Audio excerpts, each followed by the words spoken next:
Hello दोस्तों, आप सभी का मेरे YouTube चैनल MKV विद्युत पाठशाला में एक बार फिर से स्वागत है। जैसा कि हम सभी लोगों ने अपने पहले वीडियो में विद्युत एनर्जी सोर्सेस के दो टाइप्स वोल्टेज सोर्स और करंट सोर्स के बारे में जाना था, और मुझे उम्मीद है कि जिन लोगों ने मेरा पहला वीडियो पूरा देखा होगा उनको वोल्टेज सोर्स और करंट सोर्स के बारे में एक बेहतर अंडरस्टैंडिंग हो गई होगी। इसी चीज़ को आगे बढ़ाते हुए आज हम लोग इस वीडियो में एक नए टॉपिक पर अपना डिस्कशन स्टार्ट करेंगे। इस नए टॉपिक का नाम है अमीटर। अमीटर का यूज किसी भी विद्युत परिपथ में इलेक्ट्रिक करंट विद्युत धारा को मापने के लिए किया जाता है, और अमीटर का कनेक्शन हमेशा श्रेणी क्रम में किया जाता है। जैसा कि अभी मैंने कहा कि किसी विद्युत परिपथ में अगर हमें करंट को नापना है तो हमें अमीटर का यूज करना है। तो अमीटर पे जाने से पहले हम लोग एक विद्युत परिपथ के बारे में अपना डिस्कशन करेंगे। तो मैं यहाँ पे बोर्ड पे एक छोटा सा विद्युत परिपथ इलेक्ट्रिक सर्किट बनाने जा रहा हूं, जिसके बारे में हम लोग समझेंगे और फिर उसके बाद देखेंगे कि भाई अमीटर का यूज कैसे इस विद्युत परिपथ में करंट को मापने के लिए किया जा सकता है। ये एक छोटा सा इलेक्ट्रिकल सर्किट मैंने बोर्ड बनाया है। इस सर्किट में दो चीजें लगी हुई हैं। एक हमारा क्या लगा हुआ है, वोल्टेज सोर्स, और उसके साथ सीरीज में लगा हुआ है 5 ओम का प्रतिरोध रेजिस्टेंस। तो इस सर्किट में हम लोग बेसिक जो इलेक्ट्रिकल के प्रिंसिपल्स हैं उनकी सहायता से इसमें बहने वाली करंट या विद्युत धारा निकाल सकते हैं। तो सिंपल सा सबको पता है कि ओम का नियम। तो ओम का नियम क्या होता है, V = I R। ये ओम का नियम होता है, जहां पे V क्या वोल्टेज, I क्या करंट, R क्या रेजिस्टेंस। ठीक है, तो अगर हमें ओम के नियम की सहायता से इस सर्किट में बहने वाली करंट निकालना है तो सिंपल सा क्या होगा, I होगा V/R। V की वैल्यू कितनी है यहाँ पे 30, और R की वैल्यू कितनी है 5। तो यहाँ से करंट कितनी आ गई 6 एम्पियर। तो यहाँ से हमने ये I की वैल्यू कितनी निकाल ली 6 एम्पियर। ठीक है, तो ये जो I की वैल्यू हम लोगों ने फार्मूले की सहायता से निकाली या फिर जो हमने थ्योरी पढ़ रखा है, ओम का नियम का जो फार्मूला पढ़ रखा है उसकी सहायता से जो हमने वैल्यू निकाली, वो वैल्यू क्या कहलाती है, वो कहलाती है एक्चुअल वैल्यू। ये क्या है हमारी एक्चुअल वैल्यू। ठीक है, अब क्या करना है, इस जो ये करंट यहाँ पे फ्लो होगी, ये 6 एम्पियर की जो करंट यहाँ पे इस सर्किट में फ्लो होगी, उसको हमें अमीटर की सहायता से भी मेजर करना है। तो हमने जैसे कि बताया कि आप लोगों को कि अमीटर कनेक्शन कैसे करते हैं, सीरीज में करते हैं। तो यहाँ पे हम क्या करेंगे, यहाँ पे एक अमीटर लगा देंगे। यहाँ पे क्या लगा देंगे, ये एक अमीटर लगा दिया। और अमीटर कनेक्शन कैसे किया, हमेशा सीरीज में किया जाता है, और अमीटर को ये ए सिंबल को सर्किल के अंदर दिखा के शो किया जाता है। जैसे कि यहाँ पे मैंने बनाया, ये अमीटर का सिंबल होता है। ठीक है, तो अब ये जो अमीटर की रीडिंग आएगी, ये अमीटर क्या करेगा, कुछ ना कुछ रीडिंग देगा। ये अमीटर पे जो स्केल बनी होती है, ऐसा सबने देखा होगा, मीटर जो होते हैं इस पे एक पॉइंटर होता है, पॉइंटर की सहायता से क्या होता है, इसमें रीडिंग होती है। अब इसकी जो रीडिंग आएगी अमीटर की, वो रीडिंग क्या कहलाएगी, मेजर्ड वैल्यू। ठीक है, ये अमीटर जो भी वैल्यू देगा उसको क्या बोलेंगे, मेजर्ड वैल्यू। जो हमने फार्मूले से निकाला वो कौन सी वैल्यू, एक्चुअल वैल्यू। ठीक है, अगर ये मेजर्ड वैल्यू जो है वो एक्चुअल वैल्यू के बराबर आती है, ये दोनों क्या आ जाए एक्चुअल वैल्यू के बराबर, तो ये एरर यहाँ पे क्या हो जाएगा 0। मतलब जो हमने अमीटर की सहायता से वैल्यू को मेजर किया, निकाला इस सर्किट में, और जो हमने फार्मूले की सहायता से वैल्यू निकाली, वो दोनों बराबर है। तो हम कहेंगे भाई हमारा जो मेजरमेंट में जो एरर आई, मापने में जो एरर आई, वो क्या है, 0 है। ठीक है, तो अमीटर कैसा होना चाहिए कि भाई अमीटर ऐसा होना चाहिए कि वो एरर क्या हो, उसमें 0 हो, या कह सकते हैं कम से कम हो। अब इस पे हम लोग अभी समझेंगे कि भाई ये एरर वाला कॉन्सेप्ट, या फिर जो हम चीज बताना चाहते हैं कि ये एरर, ये मेजर्ड वैल्यू या एरर क्यों आएगी या नहीं आना चाहिए एरर, तो उसके लिए इसमें क्या क्या स्पेसिफिकेशन होगा, इस चीज को हम लोग यहाँ पे समझने की कोशिश करेंगे। ठीक है, तो सबसे पहले तो ये चीज पे जाने से पहले हमें एक आइडिया है कि भाई अमीटर बना है तो उसके अंदर क्या होगा, कोई ना कोई मटेरियल लगा होगा। कोई भी इंस्ट्रूमेंट है या कोई मशीन है तो वो किसी ना किसी मटेरियल से बनी होगी, उस मटेरियल का कुछ ना कुछ प्रतिरोध होगा। ठीक है, तो यहाँ पे जो ये अमीटर है, इसका जो प्रतिरोध हम लोग मान सकते हैं क्या है, आरएम क्या है, मीटर का रेजिस्टेंस। ठीक है, तो अभी देखो यहाँ पे दो रेजिस्टेंस आ गए, एक हो गया ये 5 ओम का रेजिस्टेंस और एक ये हो गया जो मीटर हमने लगाया, जो अमीटर हमने लगाया करंट को मापने के लिए, उसका जो रेजिस्टेंस है वो RM है। ठीक है, तो हम यहाँ पे अपना सॉल्व करने के लिए एक वैल्यू मान लेते हैं। RM की वैल्यू सपोज करते हैं कितना है 1 ओम। RM की वैल्यू कितनी है 1 ओम। तो अब ये सर्किट कैसा हो जाएगा, अगर हम इस सर्किट को यहाँ पे फ्रेश तरीके से यहाँ पे बनाएं तो यहाँ पे दो टाइप के रेजिस्टेंस आ गए।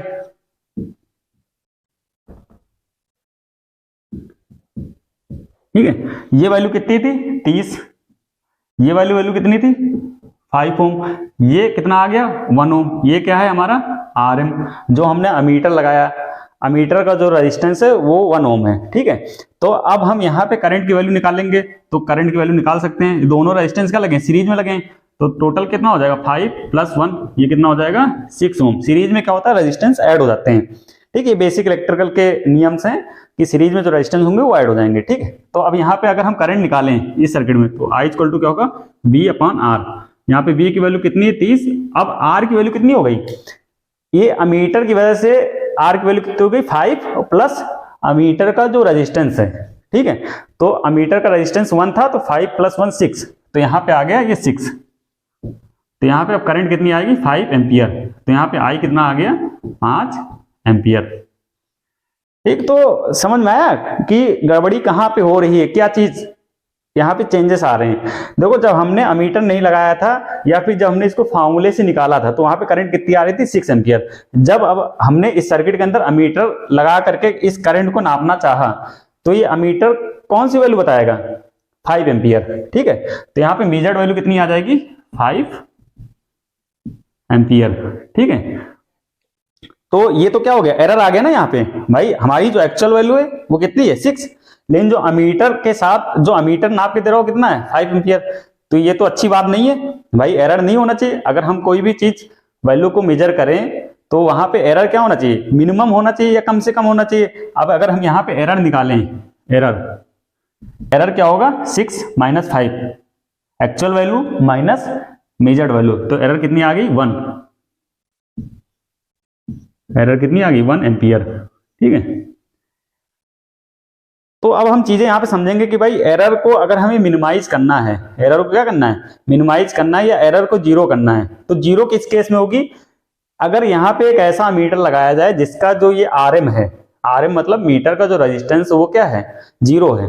भाई देखो, अगर यहाँ पे इसकी वैल्यू 0 कर देंगे तो ये क्या आ जाएगा 6 आ जाएगा, जो ये अमीटर रीडिंग देगा वो कितनी आ जाएगी 6 आ जाएगी। लेकिन क्या ऐसा कोई अमीटर पॉसिबल है कि जिसका रेजिस्टेंस 0 हो। ठीक है, तो इसकी हम क्या कर सकते हैं कि इमेजिनेशन कर सकते हैं, कल्पना कर सकते हैं कि ऐसे अमीटर क्या बोलेंगे आइडियल अमीटर। तो एक क्वेश्चन एग्जाम में पूछा जाता है कि जो आइडियल अमीटर होता है उसका आंतरिक प्रतिरोध या उसका इंटरनल रेजिस्टेंस या उसका RM कितना होना चाहिए, तो उसका RM कितना होना चाहिए 0। ठीक है, आइडियल का 0 होगा तभी जो एक्चुअल वैल्यू है और जो मेजर्ड वैल्यू वो क्या हो जाएगी बराबर आ जाएगी। अब कोई भी चीज आइडियल नहीं हो सकती क्योंकि भाई ये अमीटर है, किसी ना किसी प्रतिरोध या किसी ना किसी मटेरियल से बना है, उस मटेरियल क्या होगा कुछ ना कुछ प्रतिरोध होगा। अब हम क्या कर सकते हैं कि भाई उस प्रतिरोध को क्या कर सकते हैं मिनिमम रख सकते हैं। प्रैक्टिकल जो चीज है उसको अगर हमें आइडियल की तरफ लाना है, जैसा कि हम लोगों ने कल वाली वीडियो में भी सीखा था, आइडियल वोल्टेज सोर्स और आइडियल करंट सोर्स, वही सेम चीज आइडियल अमीटर और प्रैक्टिकल अमीटर।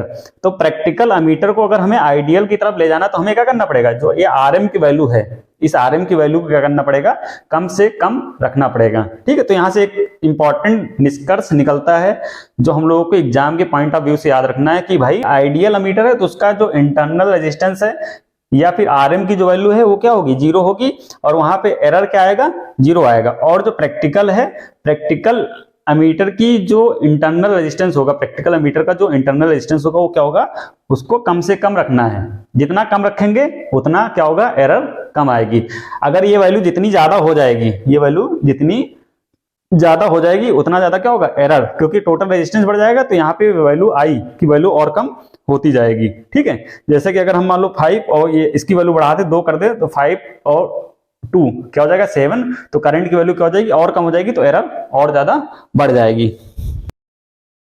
एक चीज हम लोग और समझते हैं कि भाई अमीटर कनेक्शन सीरीज में क्यों करते हैं, क्योंकि सीरीज में क्या होता है करंट सेम रहती है और हमें अमीटर की सहायता से क्या नापना है करंट को नापना है, तो हमेशा हमें क्या करना पड़ेगा इसको सीरीज में ही कनेक्शन करना पड़ेगा। ठीक है, अब इसमें अमीटर में एक क्वेश्चन और आता है कि अगर मान लो क्या करना है कि अमीटर की रेंज को बढ़ाना है, अमीटर की रेंज को बढ़ाना, इसका मतलब क्या रेंज को बढ़ाना, मान लो हमारे पास एक अमीटर है और वो हमारा जो है 10 एम्पियर करंट को नाप सकता है, मैक्सिमम करंट कितनी नाप सकता है 10 एम्पियर, और अगर हमें उससे नापना है 15 एम्पियर की करंट या 20 एम्पियर की करंट या 25 एम्पियर की करंट, तो उसको कैसे मापेंगे, उसमें ऐसा क्या करना पड़ेगा, उसी अमीटर की सहायता से नापना है। तो इस टॉपिक को भी हम लोग यहां पे समझ लेते हैं।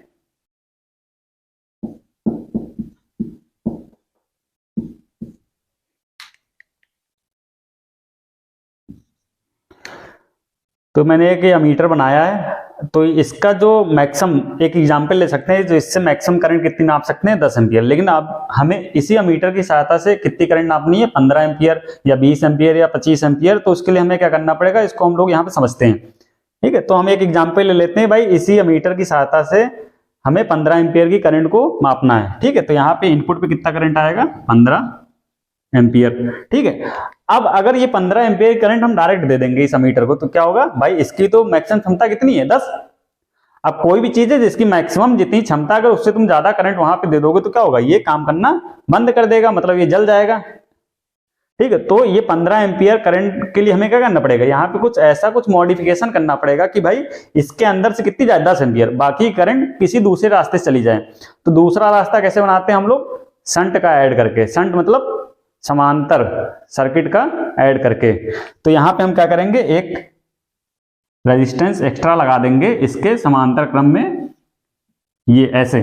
ठीक है, तो ये क्या करेगा, यहां से गई 10 एम्पियर की करंट, बाकी की जो एक्स्ट्रा करंट है वो कहां चली जाएगी, इस दूसरे रास्ते से। ठीक है, तो यहां से टोटल हमें आउटपुट पे कितना मिलेगा 15 एम्पियर का करंट। ठीक है, तो ये चीज हम लोगों को याद रखना है कि अगर मान लो एक अमीटर है, उसकी रेंज को बढ़ाना है तो हमें क्या करना पड़ेगा, एक एक्स्ट्रा प्रतिरोध समांतर क्रम में अमीटर के साथ लगाना पड़ेगा, जिससे कि हम हायर रेंज की करंट को भी इससे नाप सकते हैं। ठीक है, यहां से अगर हमें मान लो 20 एम्पियर की करंट नापना है, पहला केस क्या था 15 एम्पियर, तो यहां से क्या होगा 10 एम्पियर इधर इस रास्ते का प्रतिरोध यहाँ पे कितना जाएगा 10 एम्पियर।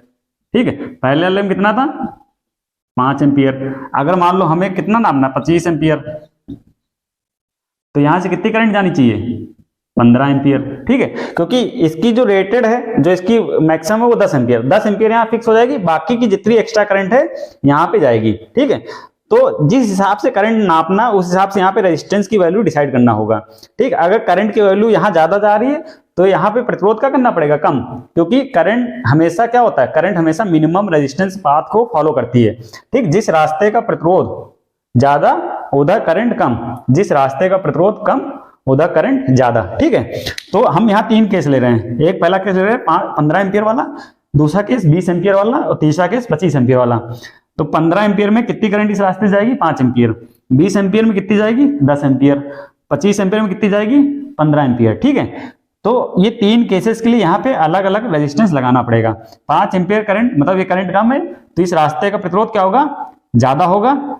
अगर यहाँ से 10 एम्पियर जाएगी तो इस रास्ते का प्रतिरोध इससे कम करना पड़ेगा, और अगर 15 एम्पियर कराना तो इस रास्ते का प्रतिरोध इन दोनों से कम करना पड़ेगा। ठीक है, तो इसके बारे में हम लोग डिटेल में बाद में पढ़ेंगे कि भाई ये वैल्यू जो ये शंट रेजिस्टेंस हमने लगाया इसकी वैल्यू क्या होगी, ये जब हम लोग कोर सब्जेक्ट पढ़ेंगे, जब हम लोग अभी तो हम लोग क्या छोटे छोटे टॉपिक्स पढ़ रहे हैं, आने वाले टाइम में जब हम लोग कोर सब्जेक्ट पढ़ेंगे कि भाई मीटर, अमीटर, वोल्ट मीटर, इनकी रेंज को कैसे बढ़ाया जाए और इनमें जो शंट या सीरीज रेजिस्टेंस लगाना पड़ता है उसकी वैल्यू क्या है, तब वो चीज हम लोग बाद में आने वाले टाइम में डिस्कशन करेंगे। बस आज के इस टॉपिक में जो हमने डिस्कशन किया है, अगर उसको मैं समराइज करना चाहूं तो सिर्फ इतना याद रखना है कि भाई अमीटर का काम क्या है, करंट को नापना। अमीटर कनेक्शन कैसे किया जाता है, सीरीज में किया जाता है। अमीटर के 2 टाइप्स हो गए, एक आइडियल और एक प्रैक्टिकल। आइडियल अमीटर का जो इंटरनल रेजिस्टेंस होगा वो क्या होगा 0 होगा, और प्रैक्टिकल अमीटर का जो रेजिस्टेंस होगा वो क्या होना चाहिए मिनिमम होना चाहिए, वो क्या होना चाहिए मिनिमम होना चाहिए। ठीक है, और इसके बाद अगर हमें अमीटर की रेंज को बढ़ाना है तो क्या करना पड़ेगा, हमें एक शंट प्रतिरोध, एक समांतर क्रम में प्रतिरोध ऐड करना पड़ेगा अमीटर के साथ, तो हम उससे हाई अमाउंट की करंट जिसकी जितनी उसकी रेटिंग है, जितनी अमीटर की रेटिंग है उससे ज़्यादा अमाउंट की करंट हम अमीटर की सहायता से नाप सकते हैं। तो आज के इस वीडियो में बस इतना ही। तो कैसा लगा ये मेरा वीडियो, इसके बारे में आप लोग कमेंट सेक्शन में ज़रूर बताइएगा।